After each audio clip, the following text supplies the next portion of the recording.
Hey everybody, welcome back to SaaS Founder Stories. Today we are going to have some fun because I got some bad news for you. Vibe coding is dead, but we've got an alternative. And Ashley and I are going to teach you a little bit about how we're building now. By the time you come out of this, you should be able to understand how to actually use these coding agents so that they do the job that you want. Some of the biggest issues that we're seeing out there is people are going in and they spend a whole weekend coding away, and by the end of it they actually have nothing that works. They had a glimpse of it about halfway through, and I've seen a couple people post that it's like the most addictive video game ever, but it's not a video game. And we really need to treat these tools like anything else that we do in engineering and software design. So this is how you need to start looking at how we use these softwares going forward. Your job is now a CTO. Okay? The first thing that you have to do before you start unleashing the agents of doom onto your code base or creating something new is build your plan. Okay, you need to know exactly what you're trying to build, document it, spend that time. It's just like any other time that you're building out a software feature or a new product. If you don't start with a really strong project plan and project requirements, that's what a PRD is, then how is your team ever going to know what to design, what to build, what the outcome is? And so this takes a lot of research. You should be researching, if it's a new build, you need to be researching what technology you should be using, what types of databases, who your database providers are going to be, what you're going to be using as your stack. All of that information has to be really well defined. You should have your database schemas figured out, why things need to be pulled from where. And it seems like a pretty big job, but I'm telling you, if you put that time in and you create your project requirement documents, you do the research, and you build out your technical requirement documents. So when you have all those things built, your next step is to review it for alignment. And I think this is probably where you're going to find the biggest lift in your output, as well as this is where you find the mistakes. Because I'm assuming that you've done a lot of research with a maybe ChatGPT o3, or you did a deep research paper, or you did some of that stuff. And if you didn't and you wrote it all out by hand, you are a very rare creature and you can probably skip this part. But if you got AI to write it for you or write any part of it, you need to go through it with a fine-tooth comb. Had some incredible developers in a chat the other day, and what they were talking about is the closer you get to the beginning, the closer you get to the source, the better your outcome. And what that means is if you review those documents, even though they take a long time to go through, and you just fine tooth comb them to find the things that don't match or don't match with your existing code bases, is super important if you're running off of a large existing code base. When you do that work, what happens is you actually set these coding agents up, and it allows you to build out this next step, which is going to be creating detailed JIRA cards.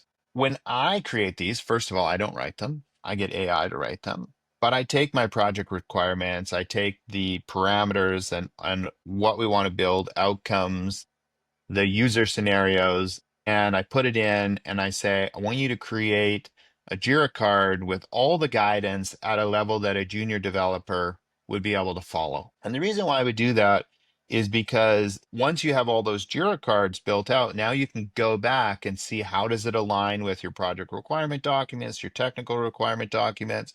Is everything perfect? And so when you have them there and you've done the changes and you've got it there, you can literally take these JIRA cards and put them into, if you're using Cursor, use one of their notepads, attach it in to your project when you go, or whatever system you have it as the resource and the guideline. So how do we build this with our agents? You have your project requirement, technical requirement, JIRA tickets, all in that document in Cursor or Windsurf, whatever the agent system that you're going to use. And you can literally copy in that single JIRA ticket and build that whole project out. Just build me this, build me this, build me this. And at the end of it, run through and make sure you check and say, okay, review through this against all of my JIRA tickets, requirement documents, and ensure that everything is built the way it was designed to be built, and make sure that we haven't deviated or added anything else new. You can play with that prompt,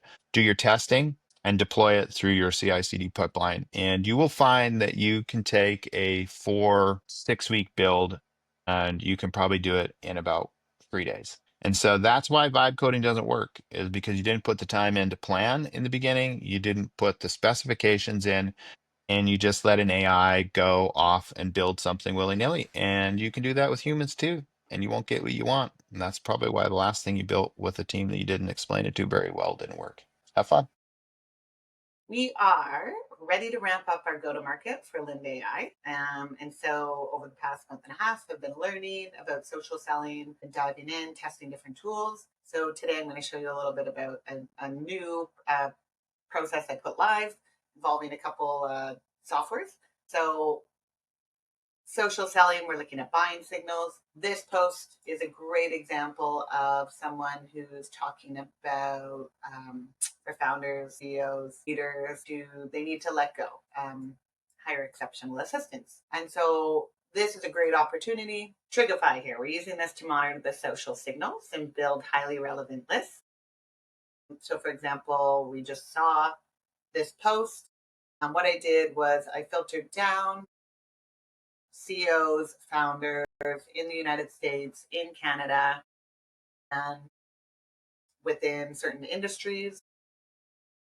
That's what I filtered this list down to in minutes. This is wild. The other thing that I did, I sent it over to HeyReach, and so I've used Dripify in the past, but this little push over is like a mini win every time that you take your leads and move them over into a campaign. I was floored by this. So happy I went with HeyReach just for that reason. And so what I'm doing is taking them over to HeyReach. I just fired this up this morning, and I created 2 campaigns that I put live. I had some advice to do a connection request without a message. And of course, following along social selling is a very highly relevant message that goes out, like very personalized, almost have a lead magnet in there based on the social signal that I saw.